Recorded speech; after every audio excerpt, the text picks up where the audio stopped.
Donc, bienvenue sur cette session où nous allons parler de la réplication. Aujourd'hui, on va parler de la réplication pour des déploiements de grande taille en entreprise. Donc, on va commencer par remercier nos sponsors sans qui cet événement n'aurait pas pu être possible. Donc, merci à eux. Donc, quels sont les objectifs de la session aujourd'hui? Le premier, c'est de comprendre les concepts clés de la réplication de fusion ou réplication merge, qui permettront de réussir des déploiements de grande envergure. Quand je parle de grande envergure ici, ce sont des déploiements qui vont cibler plusieurs milliers d'abonnés, voire plusieurs dizaines de milliers d'abonnés. Le deuxième objectif est d'identifier les risques qui empêcheront une architecture de tenir la charge quand elle passera en production. Le troisième est d'identifier les actions que vous pouvez mettre en œuvre, vous, directement, pour vous assurer que votre implémentation de la réplication se fera avec succès. Et le dernier objectif est de voir comment on va pouvoir combiner la réplication au sens général. Donc là, on ne parlera plus de la réplication merge. Donc comment on peut combiner la réplication avec Always On, la nouvelle fonctionnalité de haute disponibilité de Disaster Recovery de SQL Server 2012. Donc en gros, en répartition de temps, on va passer 3/4 du temps à présenter les best practices pour les déploiements de réplication de fusion à grande échelle, et en gros 1/4 de la session à parler de la réplication avec Always On. Les points clés à retenir, on va déjà les présenter maintenant et on en reparlera à la fin. Le premier point clé est de s'assurer que les besoins applicatifs sont en ligne avec ce que la réplication a été conçue pour délivrer. C'est-à-dire qu'aujourd'hui, quand on voit des problèmes de réplication chez les clients, on se rend compte qu'il y a toujours un décalage entre ce que les clients attendent de la réplication et ce que la réplication est capable de délivrer. Donc il est important de comprendre ce que la technique peut délivrer, de sorte qu'il n'y ait pas de déception plus tard. Les autres points clés sont liés à la planification. Si vous anticipez que dans l'avenir, votre réplication desservira des milliers d'abonnés, eh bien c'est une information qu'il faut prendre en compte dès la conception de l'architecture de réplication. La réplication a une certaine flexibilité et on peut adapter la topologie de réplication au fur et à mesure de l'évolution des besoins, mais dans une certaine mesure, il y a des actions à prendre dès la mise en route de la création de l'architecture, de sorte que des décisions clés soient prises dès le début. Et le dernier point, et je sais que c'est un point qui est très difficile, c'est que les tests sont clés. Quand je parle de tests, c'est comment vous pouvez vous assurer que la topologie que vous allez déployer va tenir la charge dans votre scénario à vous, c'est-à-dire avec votre charge utilisateur, vos activités d'entreprise. Aujourd'hui, je sais que pour la réplication de fusion, c'est compliqué, mais on a une solution à vous proposer.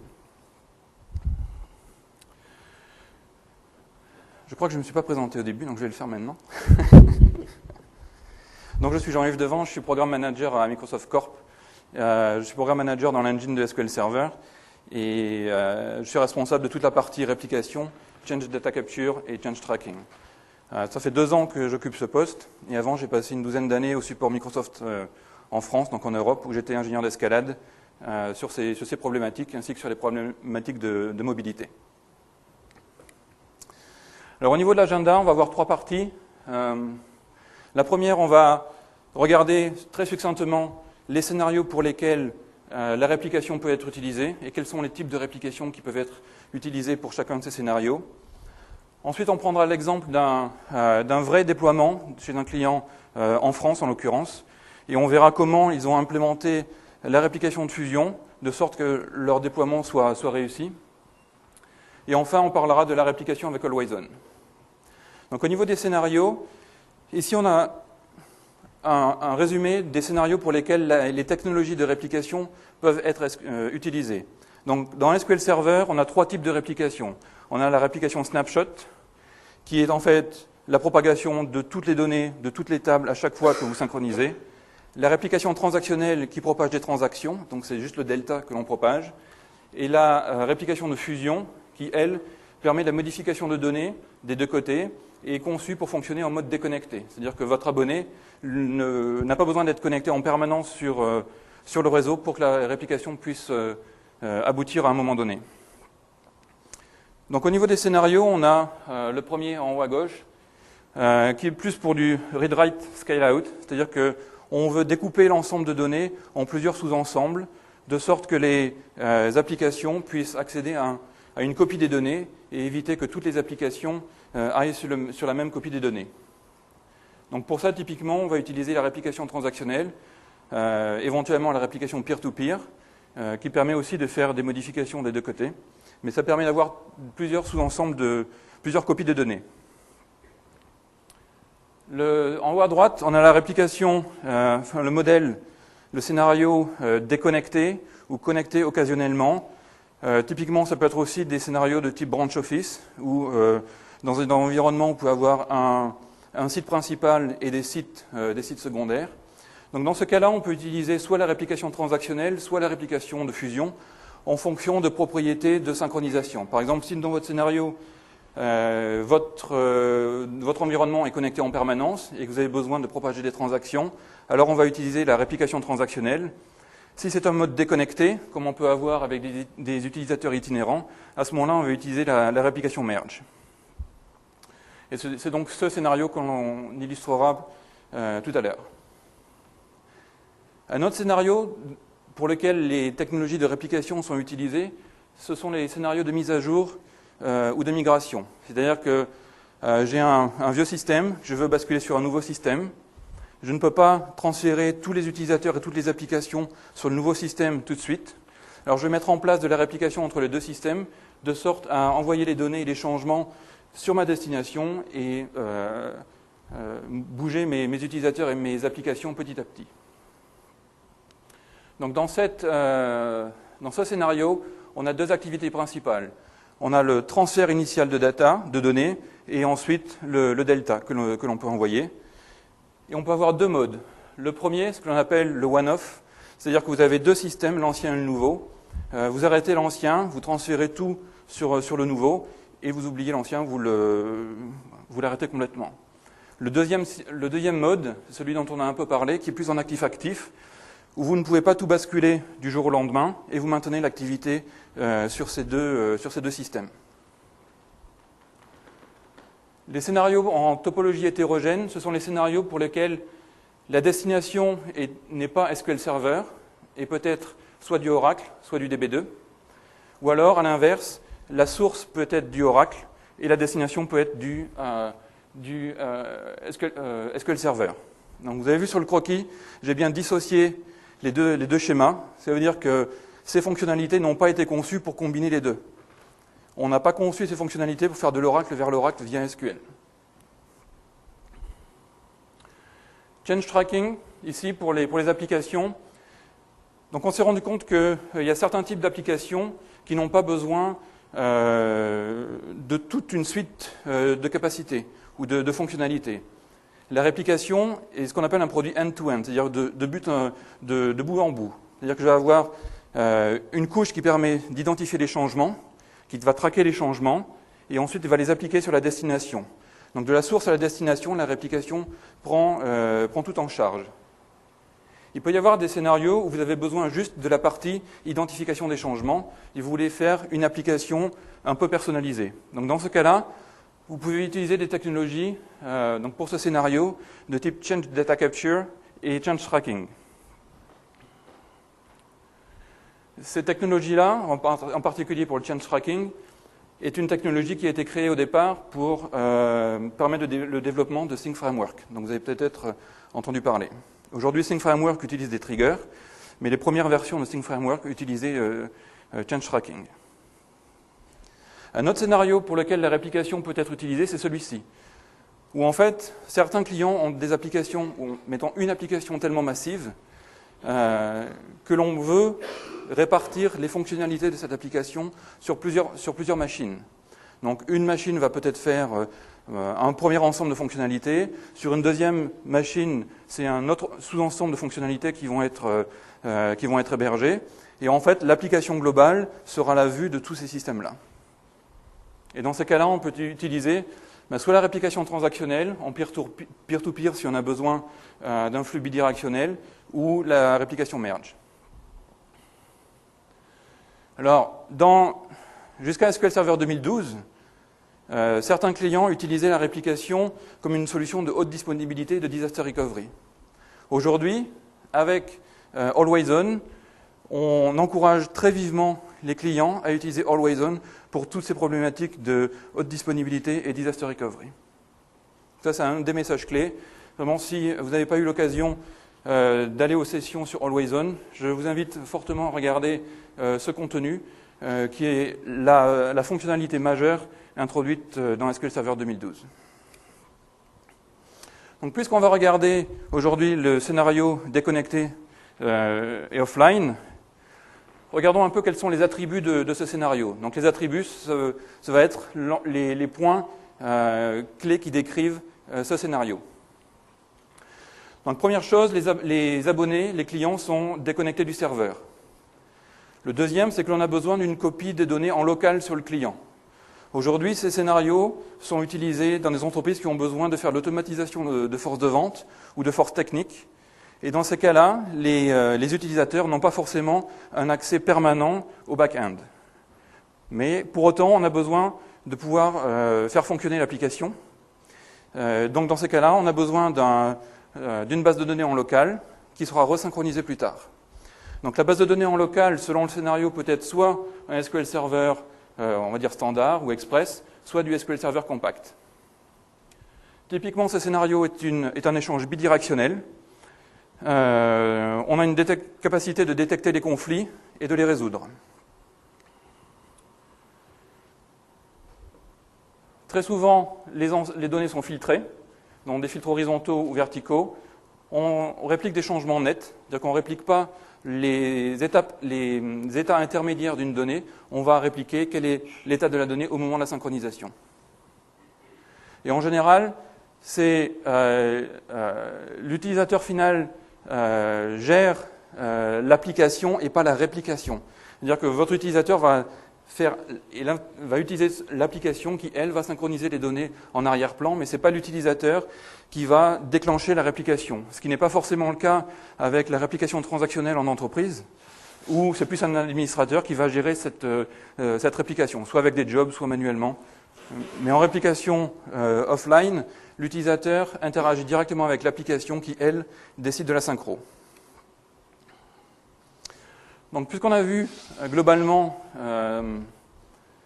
ce à quoi la réplication pouvait être utilisée et quels sont les attributs d'un mode déconnecté, on va regarder plus spécifiquement comment un de nos clients a utilisé la réplication et comment il a pu configurer la réplication pour réussir ce projet.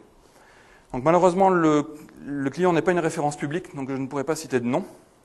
Ce qu'il faut savoir quand même, c'est que ce type de scénario est très utilisé et l'adoption est en train de grandir énormément. Je vous donnerai quelques exemples un peu plus tard, toujours sous le couvert de l'anonymat, mais pour vous donner une idée de la taille des déploiements dont on parle. Donc ici, le but était de faire de l'automatisation de force de vente. Donc vous avez des vendeurs qui sont sur le terrain et vous voulez les équiper de terminaux mobiles pour gagner en efficacité. En efficacité, pour pouvoir délivrer des commandes aux clients finaux beaucoup plus rapidement. Au lieu de saisir une commande sur du papier, attendre que le vendeur revienne au bureau, que quelqu'un scanne ou tape la commande et que cette commande soit entrée dans le système pour être préparée et délivrée, à ce moment-là, une fois que la commande est prise depuis le terminal mobile, les informations sont transférées au système de l'entreprise et la commande peut être préparée. Donc certains clients ont augmenté leur croissance et leurs revenus simplement en réduisant les délais sous lesquels ils pouvaient livrer la marchandise. Donc c'est ce scénario dont on va parler. Donc en quoi la réplication de fusion était une bonne réponse pour eux? Le premier point est qu'ils avaient des milliers d'utilisateurs. Le deuxième point, c'est qu'ils avaient besoin de terminaux mobiles. Et donc, comme on a un SQL Server compact qui tourne sur des terminaux mobiles, naturellement, la réplication pouvait se faire par la réplication de fusion. Ils avaient besoin d'un flux de données bidirectionnel Les données étaient de deux types, des données filtrées et des données communes. Donc c'est quelque chose que la réplication de fusion sait parfaitement gérer. Ils avaient besoin d'appliquer des règles métiers en cas de conflit. Donc quand vous avez deux ensembles de données qui sont déconnectés et qui peuvent être changés à un même instant, ou entre deux synchronisations, potentiellement quand on resynchronise, il peut y avoir des conflits. Donc SQL Server expose deux façons de résoudre des conflits. Soit en utilisant des résolveurs de conflits défauts. Par exemple, c'est celui qui a fait la modification en premier qui gagne, ou celui qui a fait la modification en dernier qui gagne. Ou alors vous avez la possibilité d'exécuter votre propre code applicatif. Le dernier point était qu'ils avaient besoin d'une bonne interface avec l'ERP dans le back-end. Donc on verra comment on a réussi à faire cette architecture. Donc grosso modo, l'architecture ressemble à ça.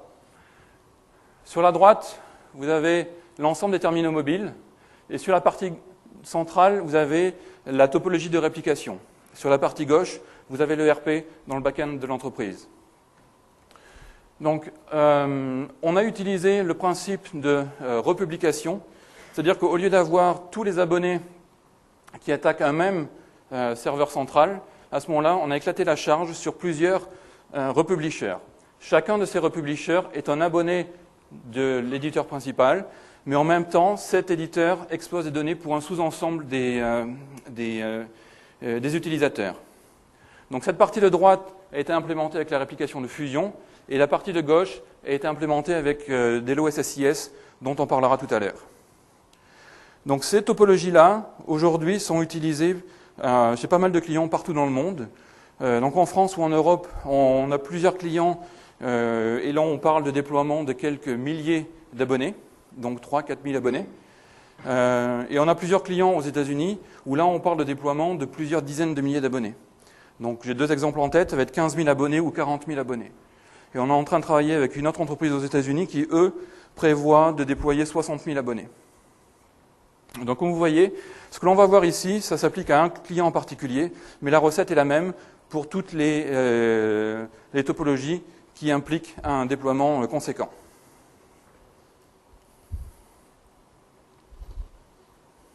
Alors, avant de regarder la façon dont on a architecturé le système et comment on a réglé le système pour avoir de bonnes performances et pour avoir une scalabilité optimum, je pense qu'il est important que l'on refasse un point sur comment la réplication merge fonctionne, quelles sont les données qui sont gérées, parce que c'est à partir de cette bonne connaissance qu'à ce moment-là, on va pouvoir prendre les bonnes actions au niveau du design de l'architecture. Malheureusement, on voit que dans une très grande majorité des situations où une topologie de réplication va dans le mur ou ne tient pas la charge, très très souvent, la cause, en bout du bout, est que les équipes ne connaissent pas suffisamment le fonctionnement de la réplication et par, on va dire, ignorance entre guillemets, n'ont pas pris les bonnes décisions. Donc l'idée là est pour moi de vous faire un résumé rapide de comment la réplication de fusion fonctionne et de quelles sont les données dont elle a besoin pour fonctionner, parce que ça, c'est clé pour concevoir une topologie qui tient la route. Donc la réplication de fusion permet de synchroniser deux ensembles de données qui ne sont pas forcément connectés à un instant T. Donc on a besoin potentiellement de détecter des conflits et de les résoudre. Donc pour y arriver, on a besoin d'avoir des données sur les données, c'est-à-dire des données qui vont décrire ce qui s'est passé au niveau métier. Donc on a plusieurs concepts. Le concept de génération, une génération dans SQL Server, enfin dans la réplication, ça va être un entier qui va identifier un lot de changements. D'accord ? Donc un batch par exemple. Donc considérez ça que c'est une identité pour un lot de changements. Et ce concept de génération va être l'unité de synchronisation de la réplication. C'est-à-dire que quand je vais synchroniser, je vais échanger des générations. Chaque serveur qui participe à la réplication va conserver une trace de quelle génération il a créé, quelle génération il a envoyé à son partenaire et quelle génération il a reçue de son partenaire. Ces générations nous permettent ensuite de traquer ou de déterminer quels sont les changements qui ont eu lieu sur votre base. Donc quels sont les inserts, les updates et les deletes qui ont été faits. On ne traque pas les selects puisque ce ne sont pas des modifications de données. Donc tous les inserts et les updates sont stockés dans une table système qui s'appelle MS Merge Contents. Tous les deletes sont stockés dans une table qui s'appelle msmerge tombstone. Et enfin, on a une table msmerge genhistory qui nous permet de conserver l'historique de quelle génération a été créée quand et par qui. Donc quand on va synchroniser, on va échanger, voir quelle génération un abonné connaît, quelles sont les générations qu'il ne connaît pas, et à partir de ces générations, on va aller identifier quels sont les métadatas sur ces lignes, et on va aller chercher les données correspondantes pour pouvoir les synchroniser. Puisqu'on se trouve dans des situations où on peut avoir plusieurs dizaines de milliers d'abonnés, plutôt que d'évaluer les filtres au moment de la synchronisation, ce que l'on voudrait, c'est donner la priorité à la performance des synchros, c'est-à-dire des synchros plus rapides. Donc pour cela, on va essayer de conserver une trace de quelle donnée appartient à quel abonné. Pour cela, on a le concept de partition, et ces partitions-là n'ont rien à voir avec les partitions au niveau du stockage du SQL Server. C'est un concept logique au niveau de la réplication. Chacun des abonnés va être défini comme une partition que l'on va stocker dans cette table sysmerge partitions. D'accord ? Donc à cette table, pour chacune des lignes, on va avoir l'identité d'un abonné. Si votre abonné, votre device se synchronise avec un hostname ou un username, on va conserver cette information et on va mapper cette information avec une ID de partition que l'on va lier à toutes les générations, de sorte que l'on a une sorte de représentation graphique interne de quelle donnée appartient à quelle partition. Ensuite, on a 3 tables importantes, msmerge current partition mappings. Cette table conserve la représentation de quelle donnée appartient à quel abonné. Donc, quelle ligne appartient à quel abonné. La deuxième, past partition mappings, conserve la trace de quelle ligne appartenait à quel abonné. Donc, j'ai bien dit appartenait. Cette table-là est utilisée lors de delete. Donc, on traque tous les deletes dans cette table-là. Et pourquoi on les traque? C'est que s'il y a un conflit et que le delete est le perdant du conflit, il faut qu'on puisse restaurer la ligne. Donc, on va se servir de cette table-là. msmerge generation partition mappings est une autre table qui permet, elle, de traquer quelles générations doivent aller sur quel abonné. Donc non seulement on traque quelle donnée va où, mais ensuite quels changements doivent aller où via les générations. Donc toutes ces métadatas sont dans les bases utilisateurs, donc côté éditeur et côté abonné. Et plus vous faites de changements sur vos bases, plus vous allez créer de métadatas, à moins que vous ne gériez la rétention, qui est la durée pendant laquelle vous conservez les informations. À ce moment-là, on peut gérer la durée pendant laquelle on conserve ces informations. Un autre point sur l'évaluation des filtres. On a vu les métadatas, on voit l'évaluation des filtres. Je vais dire que 99% des scénarios où on utilise de la réplication merge vers des utilisateurs mobiles, que ce soit du device ou que ce soit des ordinateurs portables, dans 99% des cas, les données sont filtrées. C'est-à-dire que l'abonné n'a qu'un sous-ensemble des données qui viennent du serveur. Donc on a 2 façons d'évaluer les filtres, soit en utilisant une procédure qui s'appelle setUpBelongs, soit en utilisant une technique qui s'appelle partition groups. Ces 2 méthodes ont des impacts directs sur l'interaction avec les DML côté serveur, c'est-à-dire l'impact de l'évaluation des filtres sur les insert, delete et update qui sont faits côté serveur, donc sur la performance avec laquelle on peut les réaliser. Ils ont un impact sur le volume de métadata que l'on crée, un impact sur la pression que l'on génère sur le système côté serveur, sur la durée des synchronisations et sur l'expérience que les utilisateurs finaux, pas les DBA, que les utilisateurs finaux ont de la réplication. Donc, voyons rapidement comment ça fonctionne. Donc, setUpBelongs, historiquement, c'est la première technique utilisée par SQL Server pour évaluer les filtres. C'est une procédure qui est apparue en même temps que SQL Server 7. C'est une procédure stockée qui s'appelle SP-MS setUpBelongs. Avec cette procédure, les filtres sont évalués à la synchronisation. Donc vous faites des changements sur vos bases, un abonné se connecte, et à ce moment-là, on va aller voir parmi tous les changements qui ont été faits depuis la dernière fois qu'il s'est synchronisé, quels sont les changements que l'on doit envoyer à cet abonné. Donc c'est au moment où l'abonné se connecte que l'on va faire l'évaluation des filtres. L'interaction de cette procédure avec les DML côté serveur est faible. Donc l'exécution de cette procédure ne va pas affecter la performance avec laquelle vous pouvez faire vos inserts, vos deletes et vos updates sur le serveur. Par contre, cette procédure va avoir un effet très fort sur l'utilisation de TempDB. Mais une très forte pression sur TempDB, et la pression sera d'autant plus forte que vous avez un grand nombre d'abonnés, beaucoup de données à synchroniser, beaucoup d'abonnés concurrents, c'est-à-dire qu'ils se synchronisent en même temps, une grande période de rétention. Qu'est-ce qu'il peut y avoir d'autre qui impacte la durée? La profondeur des filtres. Ce qu'on appelle profondeur des filtres, c'est quand vous avez un modèle de données, donc vous allez avoir une table parent, une table enfant, une table petit enfant par exemple.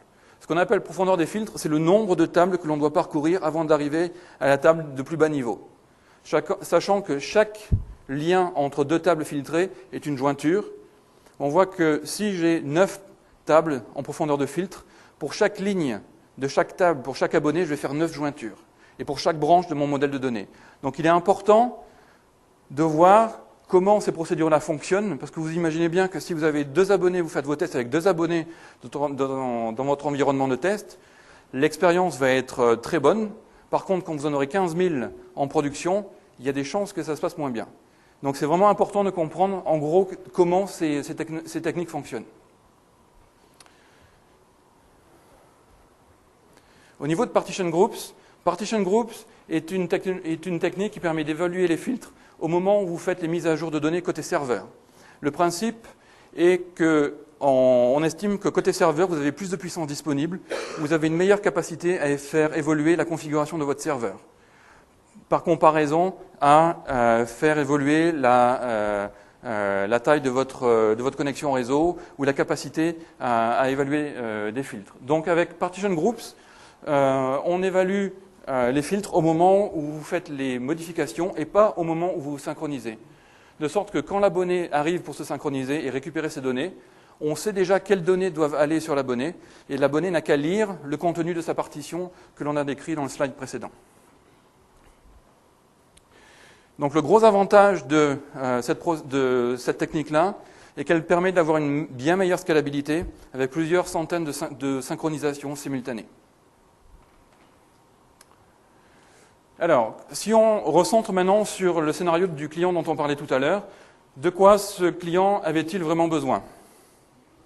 Donc on va avoir 2 axes. Le premier, d'un côté on a les DML côté serveur plus rapides, et de l'autre des synchros plus rapides. C'est soit l'un, soit l'autre. D'accord? Donc avec Setup Belongs, on a des DML côté serveur plus rapides, et avec Partition Group, on a des synchronisations plus rapides. L'autre axe est lié à la taille du déploiement. Côté gauche, on a de petits déploiements, quelques dizaines d'abonnés éventuellement, et sur la droite, on a un grand déploiement avec un grand nombre d'utilisateurs concurrents. Quand je dis grand nombre d'utilisateurs concurrents, c'est des abonnés qui se synchronisent en même temps, qui ne sont pas sérialisés. Donc ici, de la même façon, on a Setup Belongs sur la gauche et Partition Group sur la droite. Donc ce client, de quoi il avait besoin? Ben forcément, il avait besoin de DML rapide et de synchro rapide en environnement massif. Donc on va voir comment on a pu configurer la réplication pour arriver là. Il faut savoir que la configuration de la réplication est toujours un compromis. La réplication est une application au-dessus de SQL Server. Donc, comme n'importe quelle de vos applications, la réplication a besoin de lire des données et de modifier des données dans SQL Server. Donc on a besoin d'un compromis. Donc là, on va voir quelles sont les best practices que l'on a mis en œuvre pour arriver à réussir cette architecture. La première idée est de dédier des serveurs à la solution.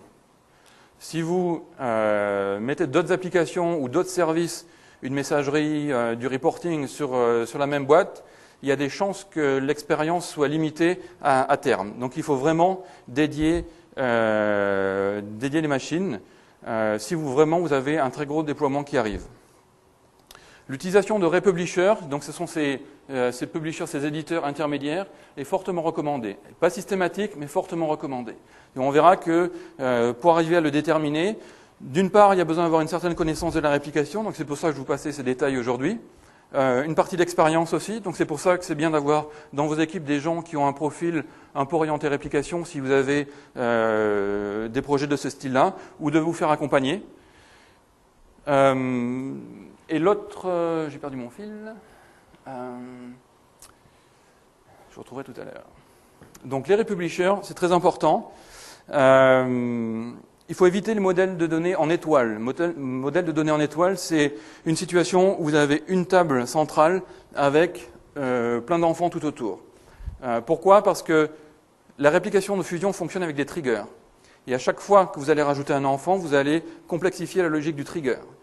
J'ai vu des clients avec une table centrale qui avait 150 tables tout autour. Donc en fait, le trigger avait quelques milliers de lignes, je crois que c'était 8 ou 9 000 lignes. Et vous imaginez bien que les performances côté serveur, quand je fais un insert, un delete ou un update, n'étaient pas bonnes du tout.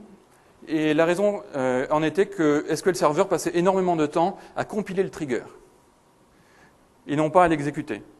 Donc c'est pour ça que c'est important de comprendre comment la réplication fonctionne, parce que ces personnes-là n'avaient pas conscience que la réplication utilisait des triggers et que mécaniquement, eh bien, ils allaient se shooter dans le pied. Donc l'idée est de vraiment, au niveau de la planification, penser ce qui va être fait. On a vu d'autres clients qui avaient donc un modèle de données en entreprise et ont considéré le déploiement d'utilisateurs mobiles. Et pour ce faire, eh bien, ils ont considéré que les devices auraient à peu près la même capacité qu'un serveur. Et donc dans ce cas-là, le modèle de données qui s'est retrouvé sur un device et avait la même complexité que le modèle de données qu'il y avait sur le serveur. Donc il est important de mettre les choses en perspective et de s'assurer que le modèle de données est le plus simple possible. Non pas que la réplication n'est pas capable de servir des modèles complexes, mais il faut prendre ces décisions en connaissance de cause, non seulement en fonction des besoins que vous avez en entreprise, mais ceux que la réplication est capable de délivrer. Réduire la profondeur des filtres, on en a parlé. S'assurer que quand vous faites des filtres, vous les faites sur des colonnes de type compatible. Si vous ne faites pas, si vous n'utilisez pas des types compatibles, ça veut dire que SQL Server, quand il va faire ses requêtes, ne va pas pouvoir utiliser les index. Et donc mécaniquement, les performances seront mauvaises. Et dans ce cas-là, on voit souvent des situations où les clients se plaignent du comportement de la réplication, mais quand on regarde au bout du bout, le problème, c'est que la réplication est le plus souvent une victime d'autre chose. Dans ce cas-là, un modèle de données qui n'a pas été vraiment bien conçu. Et comme Pascal le disait ce matin dans sa présentation, il est très important qu'il y ait une super bonne collaboration entre les DBA et les développeurs. Ça ne doit pas être deux mondes indépendants. Il faut vraiment une très très bonne collaboration pour s'assurer que le modèle, la solution, parce que ce ne sont pas juste des briques que l'on juxtapose, c'est une solution dont les éléments interagissent, que cette solution soit performante.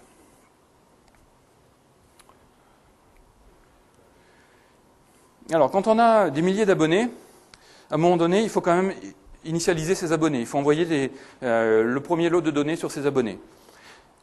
Et donc ensuite, on synchronise le delta, donc les changements qui se passent une fois qu'on est en production.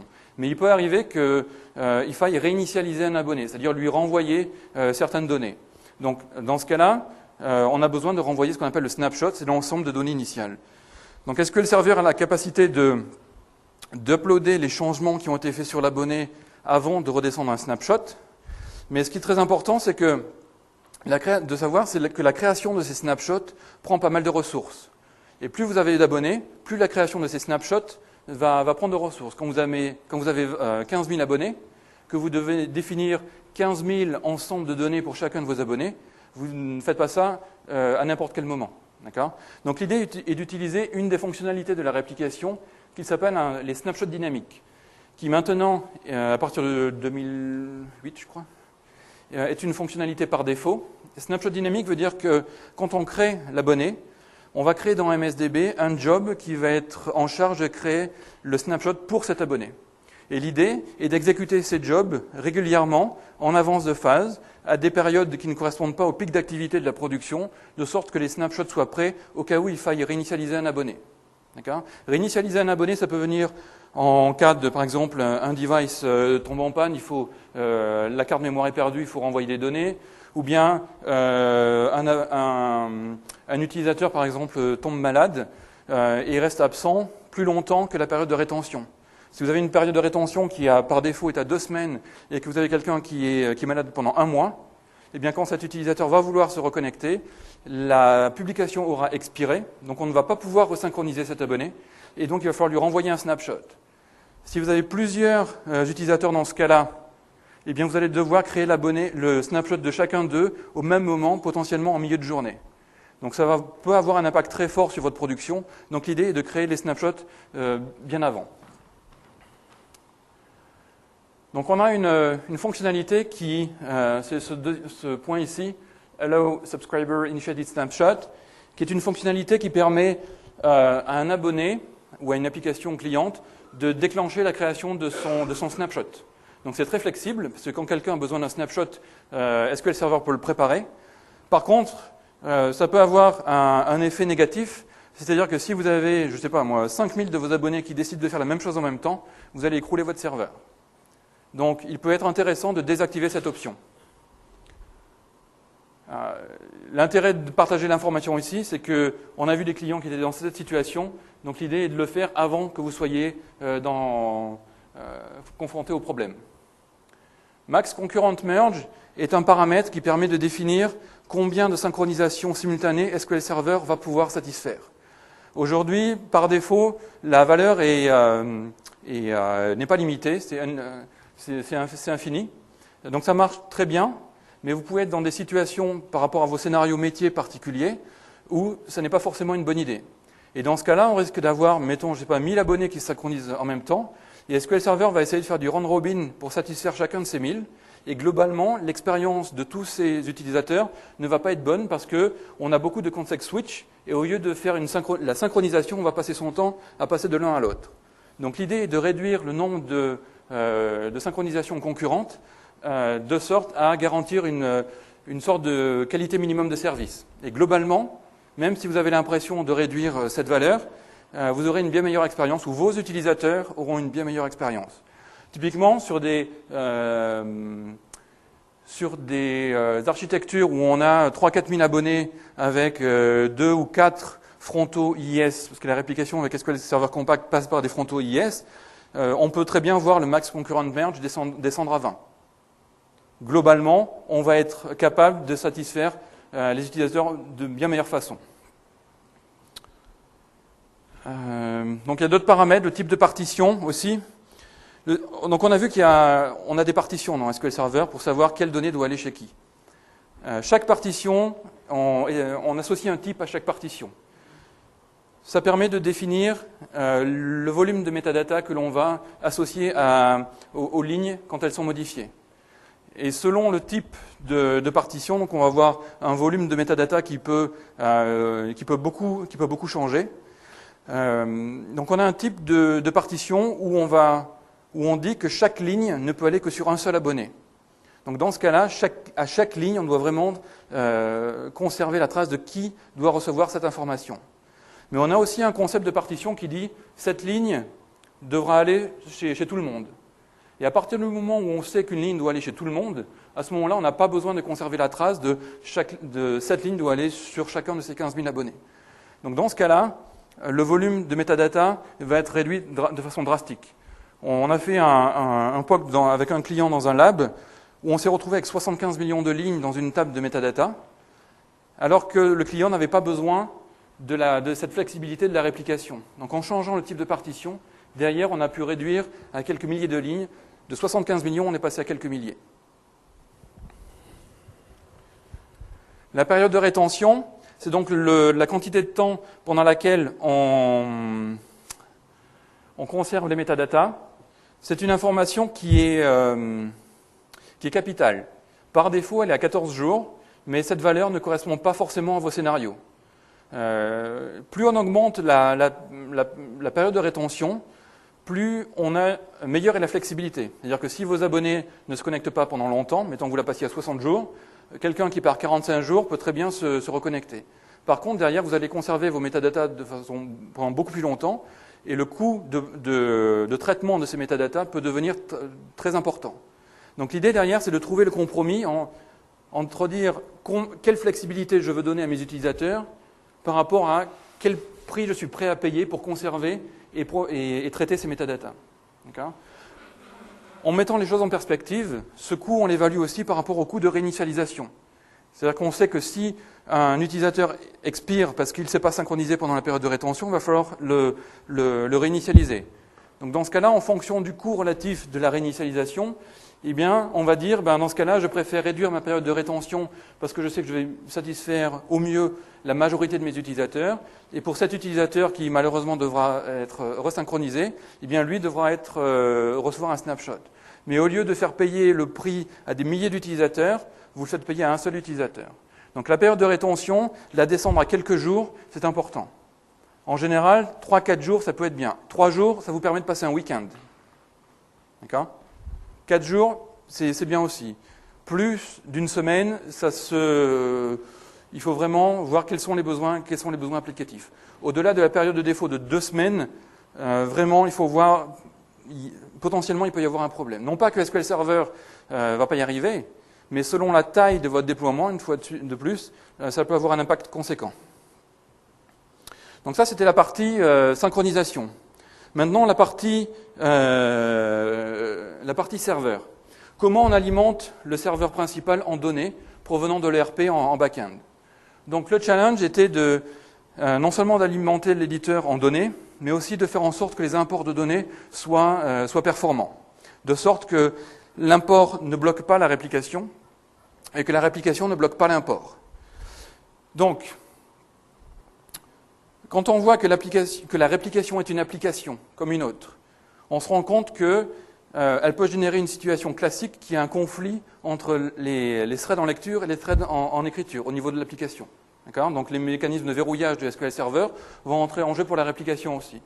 Donc il faut prendre ceci en considération pour trouver une bonne façon de faire. Dans le cadre de ce client, ce qui a été choisi est la chose suivante, et ce n'est pas quelque chose qui doit être appliqué systématiquement, mais c'est ce qui avait été choisi dans cet exemple. Donc sur la gauche, vous avez le RP, et sur la droite, vous avez l'éditeur principal. D'accord ? Donc ce qui n'est pas dessiné ici, c'est la partie droite ici, avec les republishers et les devices sur la fin. Donc ce qui était fait, c'est que tous les jours, un fichier plat de données était exporté. Ce fichier plat était importé dans SQL Server via un lot SSIS. Ce lot SSIS, donc les données qui étaient importées, étaient processées de la façon suivante. Les données étaient ingérées dans des tables intermédiaires, de sorte à intégrer ces données dans les tables utilisateurs avec l'ordre Transact SQL Merge. Ici, on ne parle pas de la réplication Merge, mais de l'ordre Transact SQL Merge, de sorte que l'on aille modifier que ceux qui avaient été vraiment changés. Une fois que les tables utilisateurs ont été renseignées, ce qui était fait, c'était on faisait un truncate de la table intermédiaire. Pourquoi un truncate? Parce qu'un truncate est une opération non journalisée, donc vous allez avoir des performances bien meilleures pour supprimer ces lignes. Pardon. Voilà ce qui avait été choisi. À partir de ce moment-là, les tables utilisateurs de l'éditeur principal sont renseignées et la réplication peut se passer. Donc, quelles sont les best practices associées à des imports de données massifs? Donc, import de données massifs, ça peut être plusieurs millions de lignes. Avant et après l'import, il est fortement recommandé de mettre à jour les statistiques et de défragmenter les index. Non seulement de vos tables utilisateurs, mais aussi des tables de réplication. Toutes les tables que j'ai indiquées au tout début, ce sont des tables normales, et donc plus vous faites des changements dessus, plus vous allez générer de la fragmentation. Et comme une table utilisateur, si vous avez une table gruyère que vous allez modifier de façon massive, vos performances ne vont pas être bonnes. Donc, mettez à jour les index et les stats avant de faire l'import et après l'import, et tout ira bien. Le deuxième point ici est d'exécuter SPMS Make Generation. Alors, quand un abonné se synchronise, on doit faire le partitionnement des générations. Donc, les générations, comme on l'a indiqué tout à l'heure, et l'identité de tous les lots de changements qui ont été faits. Et on doit déterminer quels lots doivent aller où. Et pour ce faire, SQL Server, en background, va utiliser cette procédure stockée-là. Et cette procédure stockée va être exécutée c'est une des premières choses qui est faite quand un abonné se synchronise. Donc chaque abonné, quand il va se connecter, va commencer par exécuter cette procédure stockée. Et cette procédure stockée va regarder toutes les générations qui ont été créées depuis la dernière synchro et va faire le remappage des générations. Donc déterminer quelle génération devait être envoyée à quel abonné. Si vous avez fait un import massif et que vous avez des millions de générations, l'exécution de cette procédure stockée va prendre beaucoup de temps. Donc l'idée, c'est qu'une fois que vous avez fait votre import, vous exécutiez manuellement cette procédure stockée côté serveur, sans aucun paramètre, de sorte à laisser SQL Server repartitionner les générations avant que les premiers abonnés ne se synchronisent. Donc le challenge, ça va peut-être être comment on peut empêcher les abonnés de se synchroniser. C'est possible dans certains cas. Si ce n'est pas possible, ce n'est pas grave. Le fait que la procédure tourne côté serveur peut beaucoup aider. D'autant qu'en général, les imports, vous ne les faites pas au milieu de la nuit, donc ce qui permet de préparer les générations avant que les abonnés se resynchronisent. L'intérêt est que par défaut dans Management Studio, le timeout d'exécution des requêtes est infini. Donc même si cette requête-là peut prendre 5-10 minutes, selon la complexité de votre modèle, vous n'allez pas passer en timeout. Le dernier point ici est important dans le cadre d'import massif. On a vu des clients qui régulièrement, on va dire 1 ou 2 fois par mois, changeaient 80% des données qu'il y avait sur un device. Quand on change une telle quantité de données, de façon relative à la taille globale de la base sur le client, à ce moment-là, il faut peut-être considérer quel est le coût de la propagation de DML massif par rapport à une réinitialisation. En général, une réinitialisation est beaucoup plus intéressante. Maintenant, une réinitialisation implique d'autres processus au niveau de l'entreprise. Ce n'est pas toutes les entreprises qui peuvent envoyer quelques gigas de données sur une ligne 3G, par exemple. Donc il faut peut-être faire revenir les utilisateurs ou préparer des cartes mémoire et leur redonner les cartes mémoire. Donc selon ce qui est possible en entreprise, il faut peut-être considérer la réinitialisation au lieu d'une propagation des DML. On a vu des clients qui ont modifié les processus d'entreprise pour permettre des réinitialisations. Alors, le challenge de SPM SMAC Generation dans le cadre d'abonnés SQL Server Compact. Donc c'est quelque chose qui est très spécifique, qui en 12 ans je l'ai vu 1 ou 2 fois, mais qui peut arriver. Donc je voudrais vous en exposer ici les aspects techniques. C'est quelque chose de rare, donc ne croyez pas que vous allez forcément entrer dans cette situation, mais la connaissance de ce phénomène peut être très importante. Donc dans le cas de la réplication merge avec SQL Server Compact, donc SQL Server Compact tourne sur un device, un smartphone, un PDA, des devices industriels. La réplication se fait par IIS. Donc au-delà de ce qu'on a vu tout à l'heure où on a un éditeur principal et des republishers, entre ces republishers et les abonnés des devices, on va avoir des serveurs IIS qui vont être les frontaux auxquels vont se connecter les devices. Donc sur IIS, on a des composants de réplication, notamment le reconciler, qui sont instanciés. Ce reconciler, c'est RepelRec.dll, si vous avez la curiosité de regarder, a 2 threads, un worker thread et un polling thread. Donc quand on a fait un DML massif, on va avoir un remappage des générations. Et le remappage de génération, l'exécution de la procédure stockée dont on vient de parler, va se faire via le reconciler ici. Le remappage de génération se fait dans le cadre d'un application lock sur l'éditeur. Application lock, ça veut dire que toutes les ressources vont être lockées de façon globale, de sorte qu'on ait une sorte d'atomicité sur les ressources et qu'il n'y ait pas d'autres applications qui viennent modifier les données dont on a besoin. On sait que dans ce cas-là très précis et assez unique, ce n'est pas systématique, l'exécution de la procédure stockée peut prendre beaucoup de temps. On se rappelle par ailleurs que c'est l'abonné, donc le client, qui a invoqué l'exécution de cette procédure stockée puisqu'il s'est synchronisé. Et donc ce client, lui, est connecté par IIS. On peut se retrouver dans une situation où la connexion cliente, timeout. Puisque la connexion client timeout, ça veut dire qu'il n'y a plus de lien entre le device et IIS. C'est alors que le polling thread détecte que l'application cliente a disparu, puisqu'il y a eu un timeout. Cependant, l'exécution de la procédure stockée est toujours en cours ici, alors qu'il n'y a plus de client. Donc ce que fait le worker thread, c'est qu'il va arrêter l'exécution de la procédure stockée. Et donc tout ce qui a été fait dans la procédure SPM SMAC Generation va être défait. Donc le remappage qui avait été fait sera à refaire. Refaire, c'est-à-dire que Le premier abonné n'a pas pu faire le remappage, c'est le deuxième qui va essayer, mais potentiellement, vous pouvez vous retrouver dans une situation où aucun de vos abonnés ne peut faire le remappage. C'est dans cette situation où on a deux actions possibles. Soit vous augmentez le Internet Timeout, mais à quelle valeur, ce n'est pas forcément prédictible, puisque ça dépend de la capacité de vos serveurs à exécuter la procédure, et ça dépend aussi de la quantité de changements que vous avez importés. L'autre, dont on a parlé, c'est d'exécuter la procédure manuellement sur l'éditeur. De sorte que quand le premier abonné se connecte, les générations seront mappées, donc la procédure va quand même s'exécuter, mais son exécution sera très rapide, et donc la durée de la synchro sera courte. Donc pour ce scénario, il est très important d'anticiper et de tester. Anticiper les performances, les capacités du système à atteindre vos objectifs métiers. Et bien comprendre comment on peut configurer la réplication, mais aussi adapter vos processus d'entreprise pour que globalement la solution soit réussie. Et tout ça, ça peut se faire en testant.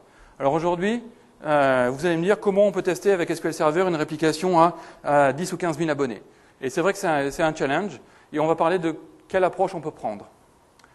Tester, ça veut dire vos scénarios métiers avec la réplication installée. C'est-à-dire pas essayer de faire un insert et voir si la donnée arrive. Non, c'est vous importez vos millions de données et vous voyez si vous pouvez vous retrouver avec toutes vos données sur vos abonnés dans une durée de temps qui correspond à ce que vous attendez pour votre production. C'est tous vos scénarios métiers. Si vous faites des réorganisations géographiques de vos vendeurs, par exemple, où à chaque vendeur on associe un territoire et donc des clients, et si vous modifiez cette répartition régulièrement, c'est ce genre de choses qu'il faut tester. Donc l'idée, c'est d'arriver avec une fiche, avec la description du scénario et les ordres Transact SQL correspondant à ce scénario. Et ce sont ces ordres Transact SQL que vous allez utiliser pour tester et vérifier la scalabilité de votre système. Alors comment on peut faire ? Donc dans SQL Server, par défaut, on n'a pas vraiment d'outils fournis. Je ne pense pas qu'il existe non plus sur le marché des outils qui donnent cette capacité. Par contre, maintenant, vous avez Zen4Sync.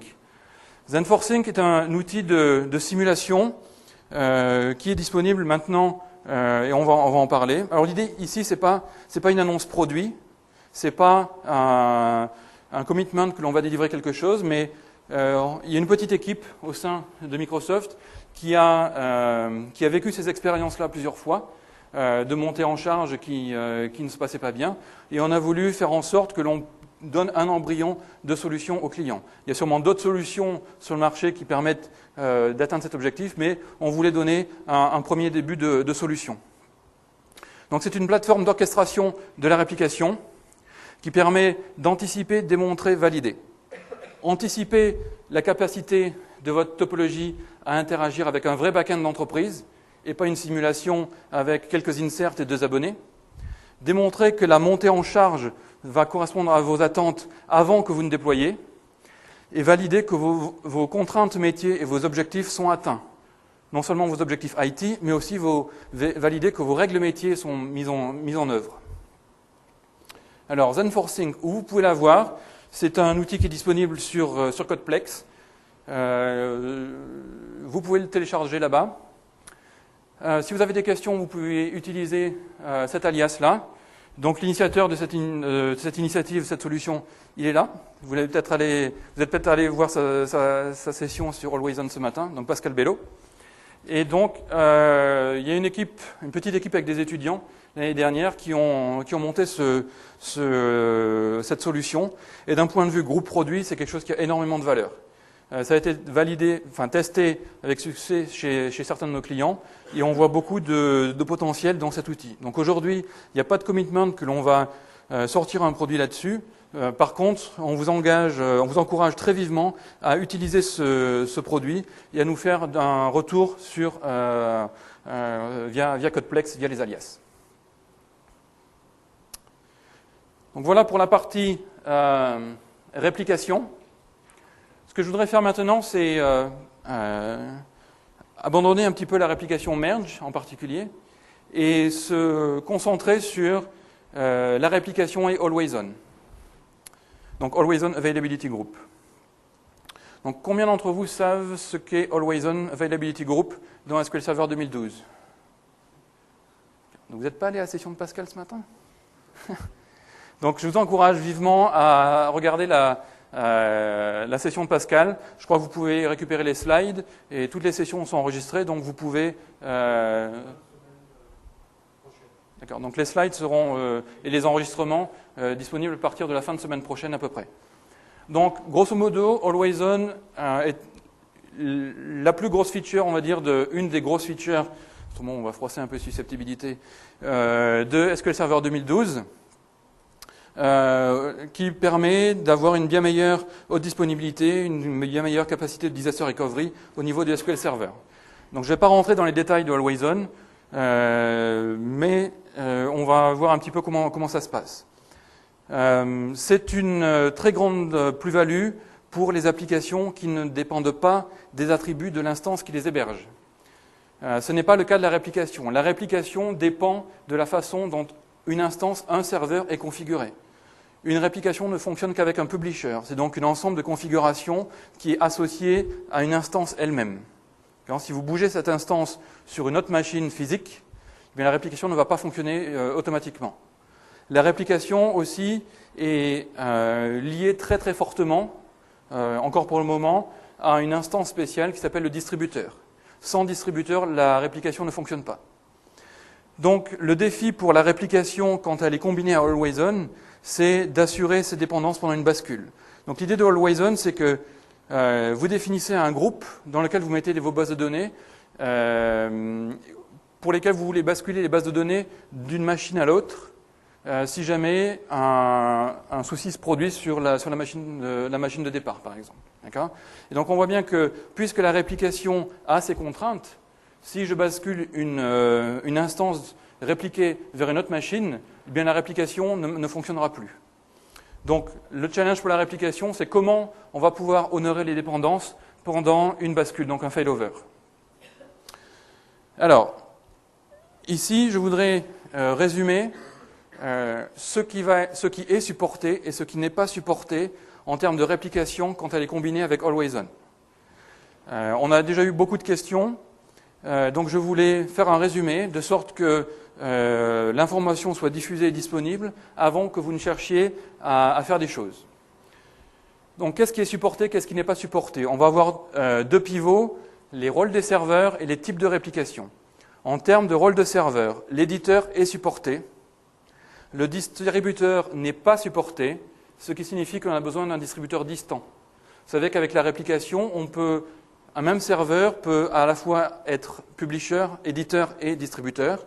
À partir du moment où on veut activer la réplication et Always On sur une base qui est publiée, à ce moment-là, il faut utiliser un distributeur distant. Donc il va utiliser une instance, une machine spécifique. C'est quand vous utilisez la réplication transactionnelle, c'est déjà la recommandation que l'on fait. L'abonné est supporté aussi. C'est-à-dire que l'on peut combiner une base abonnée avec Always On. Bien sûr, c'est la partie serveur. On ne parle plus de SQL Server Compact. SQL Always On, c'est pour la version serveur du SQL Server.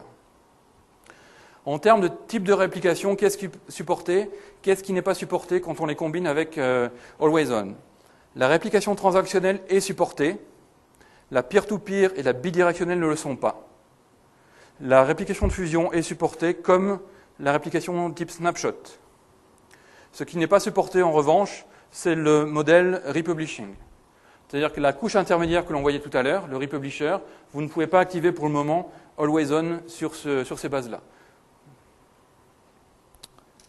Un secondary de Always On. Donc au niveau de Always On, puisqu'on a deux groupes, deux instances, deux machines, la source et la destination étant l'instance sur laquelle on va basculer quand la source a un problème. La source est appelée primaire et la destination est appelée secondaire. On ne peut pas créer une publication sur le serveur secondaire aujourd'hui. Par contre, il y a d'autres choses qui sont possibles depuis les serveurs secondaires. C'est purement lié à Always On. On ne parle plus de réplication dans ce cas-là. On peut faire du reporting, on peut avoir un accès en lecture sur ces bases-là. On peut faire du backup à partir de ces bases-là, ce genre de choses. Mais je vous invite à regarder le contenu de la présentation de Pascal ce matin. Alors, regardons un peu pendant les détails. Donc, au niveau de la bascule de l'éditeur, Qu'est-ce qui a été nécessaire pour que la réplication puisse honorer les dépendances dont on a parlé tout à l'heure? Donc la réplication maintenant est capable d'utiliser le nouveau gestionnaire de connexion de SQL Server 2012, de sorte à rediriger automatiquement les connexions, par exemple de l'agent LogReader, vers le secondary après le failover. Pour cela, on va utiliser le Virtual Network Name, qui est un des concepts que Pascal explique ce matin, qui est donc l'entité virtuelle utilisée par les applications, en gros pour se connecter, puisque comme un cluster, pour simplifier, comme pour un cluster standard, on ne va pas se connecter à l'instance physique, mais à une instance virtuelle. Et c'est SQL Server qui va se charger de rediriger les connexions vers le nœud physique qui est vraiment actif. Donc pour que la réplication puisse fonctionner dans cet environnement-là, on a dû persister de nouvelles métadatas. Notamment, on a créé une nouvelle table qui s'appelle MS Redirect Publisher, qui est utilisée par le LogReader, par exemple, pour savoir vers quel serveur se reconnecter. Cette procédure est celle que l'on utilise pour enseigner cette table-là, donc SP Redirect Publisher. C'est là où on va définir si le publisher d'origine n'est pas disponible, comment je peux me resynchroniser. C'est-à-dire que là, dans ce cas-là, on va forcer l'utilisation du Virtual Network Name. Donc, quels changements ont été requis en complément de cela? Alors, donc on est dans une situation où on a une réplication avec un principal, un secondaire et des abonnés. Et l'idée, c'est que si mon principal n'est pas disponible, c'est le secondaire qui prend le relais, et à ce moment-là, les abonnés vont synchroniser sur le secondaire. Donc ce que l'on veut, c'est que le secondaire ait les mêmes données que l'éditeur. De sorte qu'on ne se retrouve pas dans une situation où le primaire aurait un ensemble de données et le secondaire serait en retard. Parce que si on était dans cette situation et qu'un failover se produise, donc que le serveur primaire disparaisse, on se retrouve dans une situation où l'abonné aurait plus de données que l'éditeur. Et donc dans ce cas-là, on aura un problème. Donc par défaut, le LogReader ne va pas récupérer les changements avant que ces changements n'aient été persistés sur le secondaire. Ce matin, Pascal parlait d'un processus qui s'appelle log hardening, to harden les changements. C'est vraiment rendre les changements solides, les commiter physiquement sur le secondaire, avant que le LogReader ne puisse les récupérer. Donc si on essaie de visualiser un peu comment ça se passe, si ici on représente le journal de transaction en bleu, avec le début du journal de transaction et la fin du journal de transaction, au niveau de Always On, on a deux types de secondaires. On a les abonnés, les secondaires synchrones et les secondaires asynchrones. Quand on a le LogReader, par défaut, va pouvoir récupérer dans le log tous les changements jusqu'à un point qui correspond à l'acknowledge le plus ancien fait par les secondaires, que ce soit des secondaires synchrones ou asynchrones. Donc on peut se retrouver dans une situation où si les secondaires asynchrones mettent plus de temps à appliquer les changements, eh bien le LogReader risque d'être ralenti tant que ces secondaires asynchrones n'ont pas appliqué les changements. Et mécaniquement, on peut augmenter la rétention de la réplication parce que, pas la rétention, mais je ne sais plus le terme, donc la quantité de temps nécessaire à appliquer un changement de la source à la destination. Si on est bloqué par les secondaires asynchrones, on va augmenter cette durée de temps. Donc on aura un trace flag qui va permettre, donc ici en orange, au LogReader d'aller au-delà de cette marque-là et d'aller jusqu'à la marque correspondant au changement confirmé par les secondaires synchrones. De telle sorte que on ne soit plus bloqué par les asynchrones s'ils mettent plus de temps. Jamais on ira dans cette zone-là, donc jamais on ira en avant des secondaires synchrones.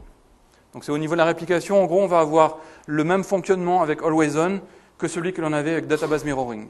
Ce fonctionnement-là n'était pas très connu, mais il me semblait important de vous le partager aujourd'hui, puisqu'on parle d'Always On. Alors si on regarde plus en détail comment on va configurer l'éditeur et l'abonné avec un availability group, ça se présente de la façon suivante. Donc ici, on a l'éditeur avec son availability group, avec l'éditeur primaire et l'éditeur secondaire. On a donc un distributeur distant, le distributeur n'est pas supporté avec Always On, et on a les abonnés. Les activités utilisateurs, dans ce cas-là, vont être faites sur l'éditeur. Donc l'idée est que, normalement, les agents de réplication se connectent et travaillent avec l'éditeur primaire. Mais en cas de problème de l'éditeur primaire, à ce moment-là, les agents de réplication vont se connecter directement sur l'éditeur secondaire. Donc comment on va faire? Donc la première chose à faire est de configurer un distributeur distant. La deuxième est de configurer les instances SQL Server qui vont participer à l'Availability Group. Ensuite, créer un VNN. Donc tout ça, ce sont des étapes Always On que Pascal a expliqué ce matin. Et ensuite, on va ajouter l'éditeur à l'Availability Group, ainsi que la base secondaire. Donc à ce moment-là, SQL Server va savoir que la base publiée fait partie d'un availability group, que le primaire est tel serveur et que le secondaire est tel autre serveur. Et ça, c'est confirmé ensuite par l'exécution de cette procédure stockée dont on a parlé tout à l'heure, où lors de l'exécution, on lui passe comme nom le virtual network name. Donc ça, c'est automatique. D'accord ? Enfin, ce qui est automatique, c'est la bascule lors du failover, que les agents de réplication, au lieu de se connecter sur le primaire, se connectent sur le secondaire. Vous n'avez rien à faire. À partir du moment où le secondaire devient primaire, puisque le primaire a un souci, la réplication bien sûr, il va y avoir une déconnexion, mais la réplication va pouvoir se reconnecter automatiquement sans que vous n'ayez rien à faire sur le nouveau secondaire. Donc comment ça se passe pour l'abonné ? Donc pour le moment, l'expérience que vous avez lors de la bascule de l'abonné n'est pas la même que celle que vous avez lors de la bascule de l'éditeur. Alors les raisons sont purement des décisions de priorisation des tâches. Il a été préféré de développer complètement et à fond la fonctionnalité pure d'Always On. Et il a été décidé, pour l'instant, de ne pas fournir exactement la même expérience, parce que ça nécessitait beaucoup de travail en plus. Et il avait été décidé de délivrer cette expérience pour le moment.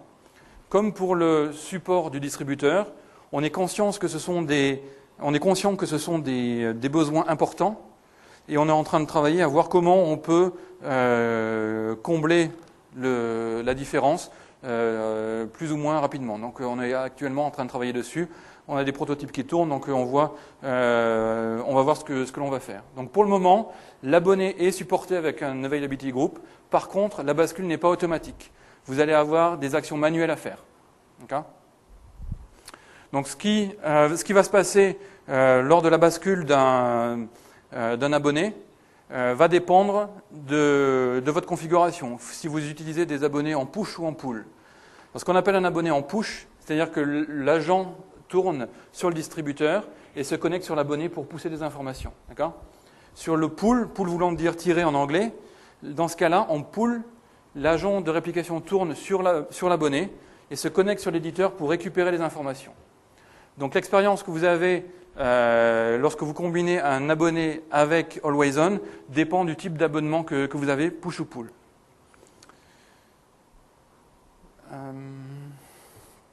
Donc, on fournit dans la documentation de SQL Server les étapes non seulement qui vous permettent de configurer, mais aussi les étapes que vous avez à mettre en œuvre pour vous assurer la reprise de l'abonné après un failover. Et ce sont des choses qui peuvent être scriptées et rendues automatiques, mais out of the box, ce n'est pas fourni de façon automatique pour le moment. Donc quand je dis que l'on va documenter tout ça, la documentation est en cours de finalisation et elle sera disponible d'ici à la RTM de SQL Server 2012.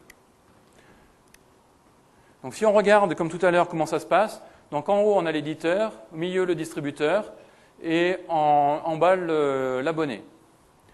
Donc quand tout va bien, l'agent de réplication se connecte sur l'éditeur. Et s'il y a un problème, il va falloir que l'on fasse en sorte que l'agent se reconnecte sur l'abonné. Donc pour ça, on va utiliser cette méthode en 3 points. Les 2 premiers sont ici. Alors, on utilise le concept de LSN. Un LSN est un log sequence number. Un log sequence number est une ID transaction qui est reçue par l'abonné. Donc ce que l'on fait, c'est qu'une fois que le failover s'est produit, et donc que l'abonné est arrêté, pour l'instant ça ne synchronise plus, on récupère le LSN de la dernière transaction reçue par l'abonné. Cette information est stockée dans une des tables système qui s'appelle MS Replication Subscriptions, et le nom de la colonne c'est Transaction Timestamp. D'accord ? Une fois que l'on a conservé cette information, l'idée est de supprimer l'ancien abonnement, c'est-à-dire l'abonnement qui était défini sur le primaire, mais qui existe aussi sur le secondaire, puisque tout est répliqué ici. L'abonnement ici, il est défini dans les tables système, enfin dans les tables sysmerge, subscription, des choses comme ça. Ces informations-là sont persistées sur le secondaire. Mais ces informations sont liées à un nombre de serveurs physiques qui correspond au serveur qui n'existe plus. Donc ce que l'on fait, c'est que la deuxième étape ici, c'est de supprimer le vieil abonnement. C'est-à-dire, sur cette machine-là, l'abonnement qui correspondait au primaire qui vient d'avoir un problème. Pour faire ça, on utilise cette procédure stockée. Une fois que ça c'est fait, on va recréer un abonnement, cette fois-ci dédié à cette machine-là, mais on a un moyen de le faire sans avoir à requérir un snapshot, sans avoir à faire une réinitialisation, sans avoir à faire un backup et restore de l'éditeur. Pour faire ça, quand on crée l'abonnement, on va utiliser ces informations-là qui vont dire à SQL Server comment il doit initier l'abonnement. À cette étape-là, cette base-là a toutes les informations qui avaient été reçues par celui-là. D'accord ? Donc, en fait, on a juste à rétablir une connexion, on a juste à rebrancher les tuyaux. Et pour faire ça, on dit qu'on réinitialise à partir d'un LSN, et à partir de quel LSN ? Le LSN que vous avez mis de côté à la première étape. Et à partir de là, l'agent de réplication va reprendre.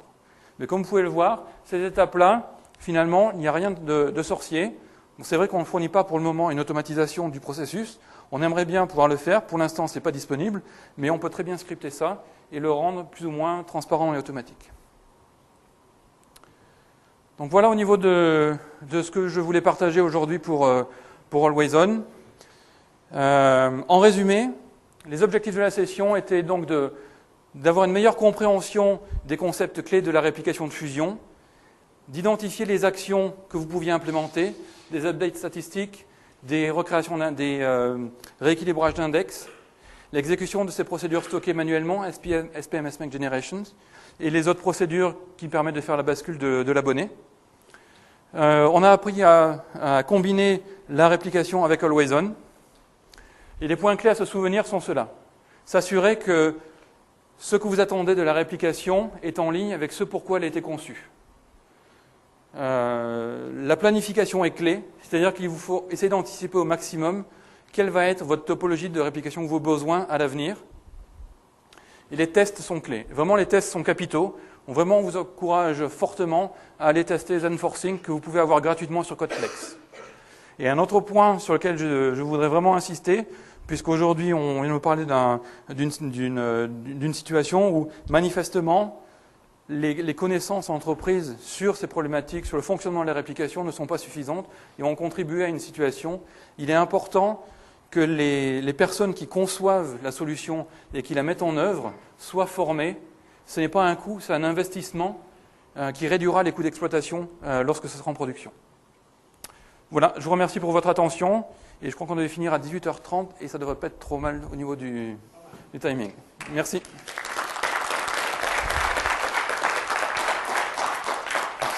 Si vous avez des questions, je suis prêt à répondre aux questions. Oui, au fond là-bas.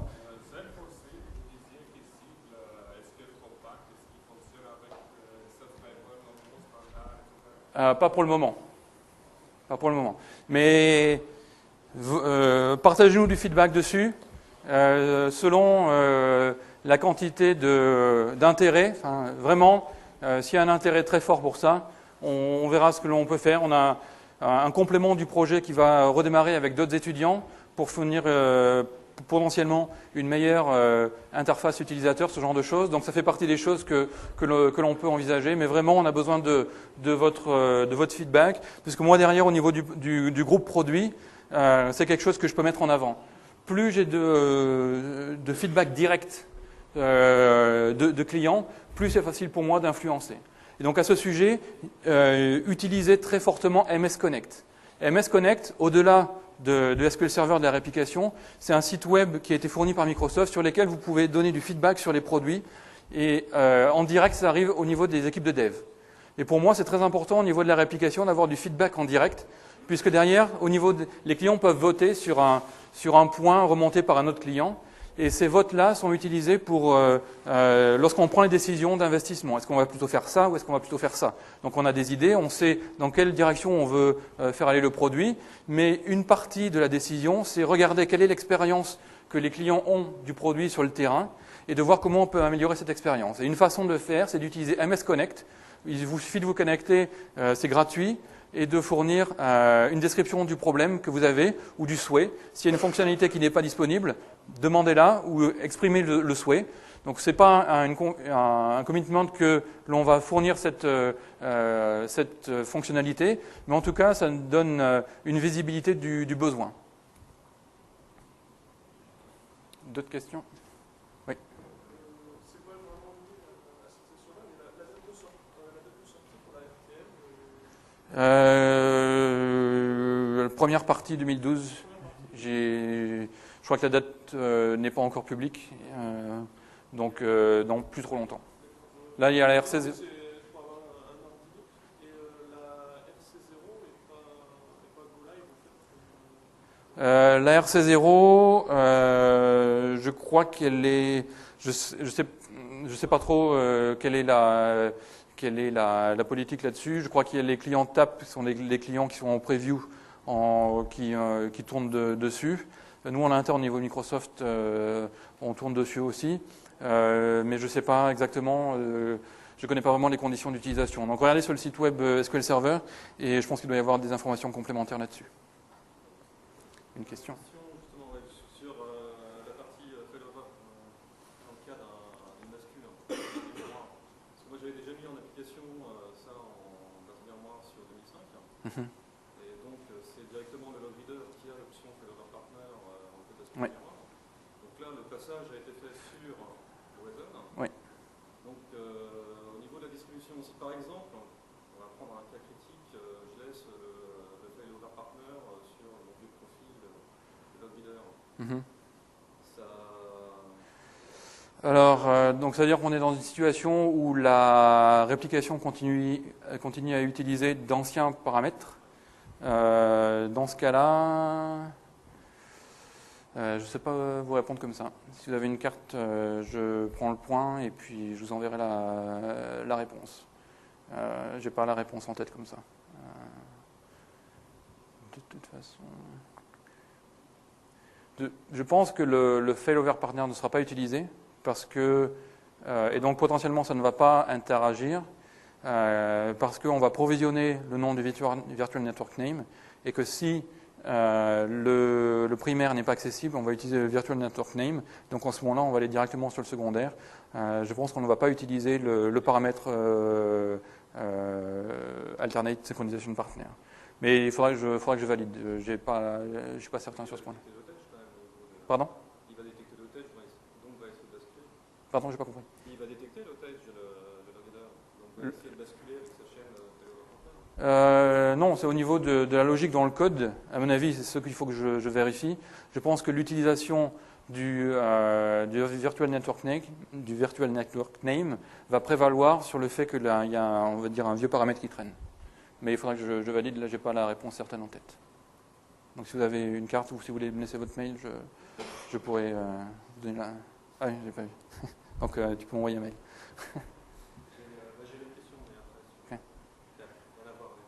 D'accord. D'autres. Oui. À peu près à combien de subscribers il faut commencer à penser au republishing? Il n'y a pas. C'est très variable. C'est là où c'est difficile. Il n'y a pas de réponse magique. C'est pour ça qu'on met en avant l'utilisation de ZenForSync, parce qu'il faudrait que vous ayez une approche itérative sur les tests pour voir. On a vu... c'est très difficile à dire. Un serveur peut très bien servir plusieurs centaines d'abonnés. On peut très bien avoir la même quantité d'abonnés et avoir besoin de republishers. C'est variable. Ceci dit, c'est pour ça que des tests sont vraiment fortement encouragés pour voir un peu comment se comporte le système dans votre configuration. Parce qu'il y a des bases de données qui ont un schéma qui est très simple, et donc plusieurs centaines d'abonnés simultanés sur une seule machine, ça va très bien. Mais des modèles de données où il y a des centaines de tables, où la profondeur des filtres est de 10, dans ce cas-là, il va falloir éclater la charge. Donc vraiment, il n'y a pas de réponse magique. Ça dépend aussi de votre période de rétention, parce que plus on garde d'informations à l'intérieur du système, plus il va falloir de ressources pour les traiter. Ça dépend quel est l'impact des importations ou des changements au LTP qui se passent sur votre système. Ça dépend du profil de synchronisation de vos abonnés.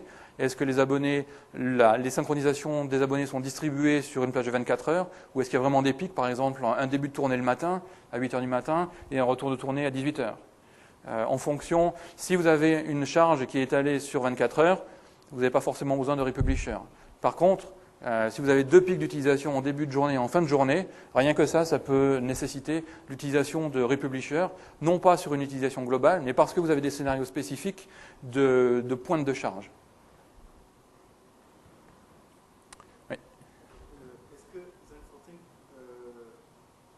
travaille uniquement sur la réplication par fusion? Oui. Parce que moi, ce qui m'intéresse notamment, c'est d'estimer la charge sur la transactionnelle.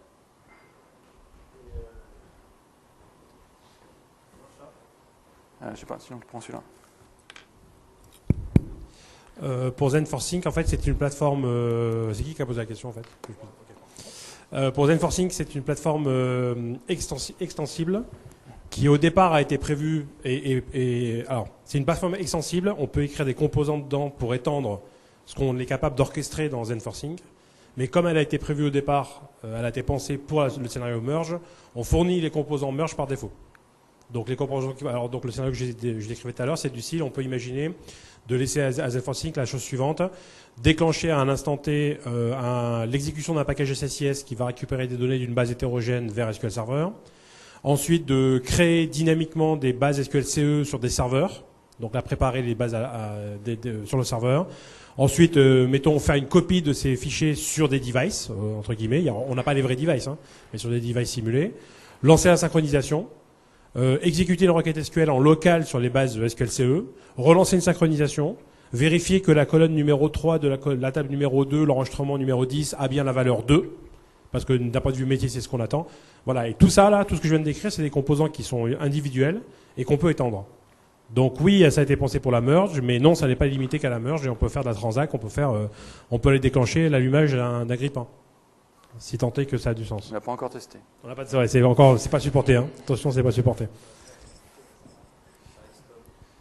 Donc pour l'instant, c'est un peu rudimentaire rudimentaire dans la partie IHM. C'est tout en ligne de commande. L'alimentation des données dans la base, c'est un peu à l'ancienne. En fait, le groupe d'étudiants que j'ai fait travailler là-dessus, parce qu'en fait, j'enseigne à Jussieu, donc c'est comme ça que j'ai pu leur donner ce projet. Là, j'ai une nouvelle équipe de projet d'étudiants pour cette année qui vont me faire justement toute la partie IHM qui manque pour rendre un peu plus joli, un peu plus accessible. Le moteur, il y est. Le moteur, lui, il est là, il tourne, il marche bien, on l'a bien testé. Mais on n'a pas le fuchsia et le petit ruban qu'il y a autour. Donc j'espère qu'on l'aura dans pas longtemps avec la nouvelle promotion. La couleur du ruban. On pourra choisir la couleur du ruban. Voilà, on pourra choisir la couleur du ruban. Oui. Parfait.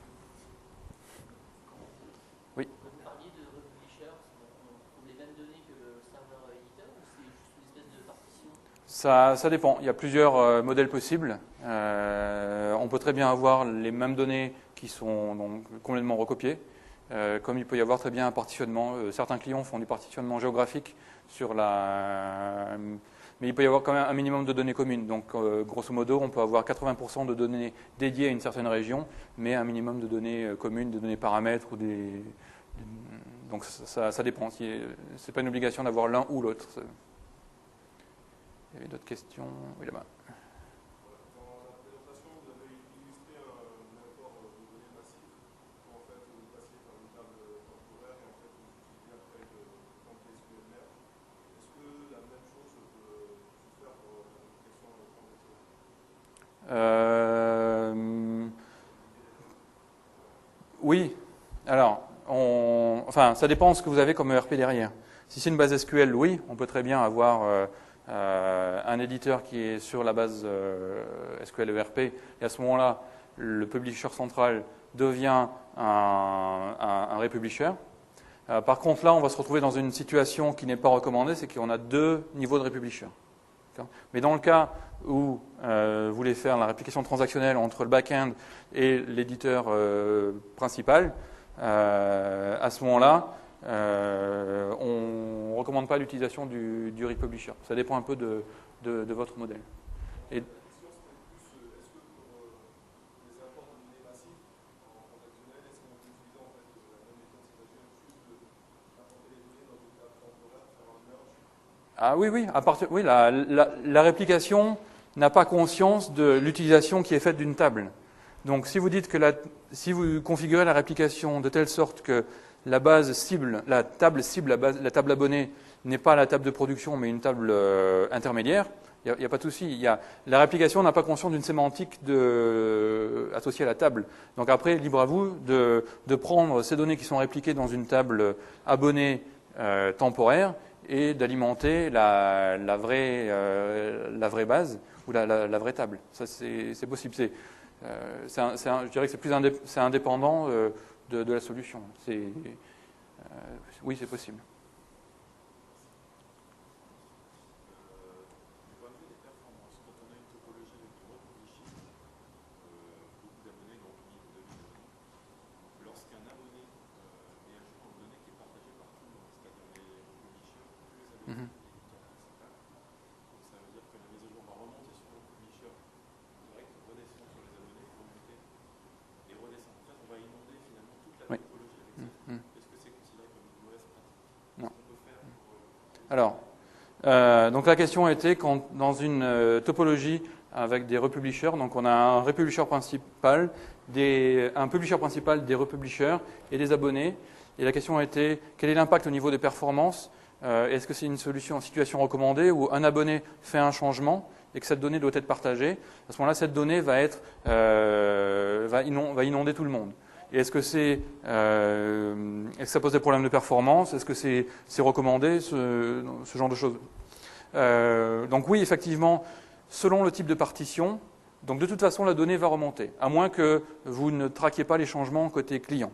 Mais par défaut, on va traquer les changements côté client, donc là, le changement va remonter, effectivement, au niveau du republisher et au niveau du publisher central. Le republisher va commencer à renvoyer la donnée vers ses abonnés, et ça n'est qu'à partir du moment où l'éditeur central a reçu l'information qu'il va la partager avec ses autres republishers qui vont, eux, la partager avec les abonnés. Donc si c'est votre scénario métier où vous avez besoin que cette information aille chez tout le monde, alors à ce moment-là, il n'y a pas de souci. Et la performance, il n'y a pas de notion de performance particulière à ce niveau-là. On sait qu'au niveau de la réplication, les données vont converger à un moment donné. Donc c'est un système distribué, potentiellement plusieurs dizaines de milliers de machines, donc ça ne va pas être du temps réel. Ça va aller très vite, mais ça ne va pas être du temps réel. Maintenant, si vous ne voulez pas que l'information soit redispatchée partout, à ce moment-là, en fonction du type de partition que l'on définit, on va définir ce qu'on a expliqué tout à l'heure, qu'une ligne n'appartient qu'à un seul abonné. Donc dans ce cas-là, on ne va pas forcément réinonder tout le monde. Par contre, l'information va quand même remonter sur les éditeurs, puisque l'éditeur central, lui, est quand même garant de l'ensemble des données. Donc l'information va remonter jusqu'à lui, mais ne va pas forcément redescendre vers tous les autres abonnés si vous avez configuré la réplication pour qu'elle ne le fasse pas. Donc ça dépend vraiment du scénario métier. Après, si c'est un problème, ça, d'inonder de cette manière-là, ça veut dire qu'il faut faire une branche de code différente et faire en sorte que l'abonné, au lieu de mettre à jour en local la base de données, qu'il appelle par exemple un web service directement sur le publisher d'origine et que ça redescende proprement chez tout le monde. Ça, on l'a vu chez certains clients. Enfin, l'utilisation de web services en complément de la réplication sont des choses que l'on a contribué à mettre en place parce qu'il y avait un besoin métier spécifique. Donc vraiment, il faut construire autour de ce que la technologie est capable de délivrer et pas espérer que la technologie va délivrer ce dont on a besoin.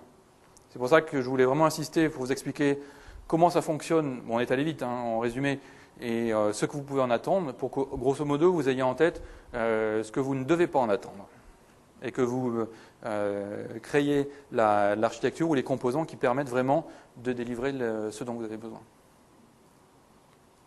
D'autres questions ? Oui. Est-ce qu'avec SQL Server de Liquid, on va avoir apparaître plus tard des features qui permettent de délivrer de la réplication compressée à travers des réseaux avec plus de données plus facilement sur des gros volumes, ou est-ce qu'on reste sur des flux TDS ordinaires qui sont limités sur des réseaux à portée latente? D'accord. Alors, donc la question a été au niveau de la compression, est-ce qu'on aura des fonctionnalités de réplication qui permettent d'échanger des données répliquées de façon compressée et ça devient pertinent quand on voit l'augmentation du volume de données qui transite. Donc, pour l'instant, avec SQL Server Compact, on peut déjà répliquer de façon compressée. Donc au niveau de l'application sur SQL Server Compact, il y a une propriété, je n'ai plus le nom en tête, Compression Level, qui permet de définir quel est le niveau de compression que l'on veut utiliser. Et là, ça va compresser les transmissions entre le client et IIS. Okay. Ensuite, au niveau SQL Server pur, pour le moment, on n'a pas de compression TDS. Mais comme j'ai dit tout à l'heure, utilisez MS Connect et faites-nous connaître vos souhaits. Et ce sera considéré. Mais vraiment, utilisez Connect. C'est vraiment un super forum. Ça arrive directement sur les programmes managers au dev. Et ça permet vraiment de rendre visible un besoin. Je peux très bien remonter votre souhait. Et on a déjà des idées là-dessus. Mais plus on a de demandes clients, plus c'est facile de définir la priorité de qu'est-ce qu'on devrait faire en premier. Donc, voilà. N'hésitez pas à partager ce souhait.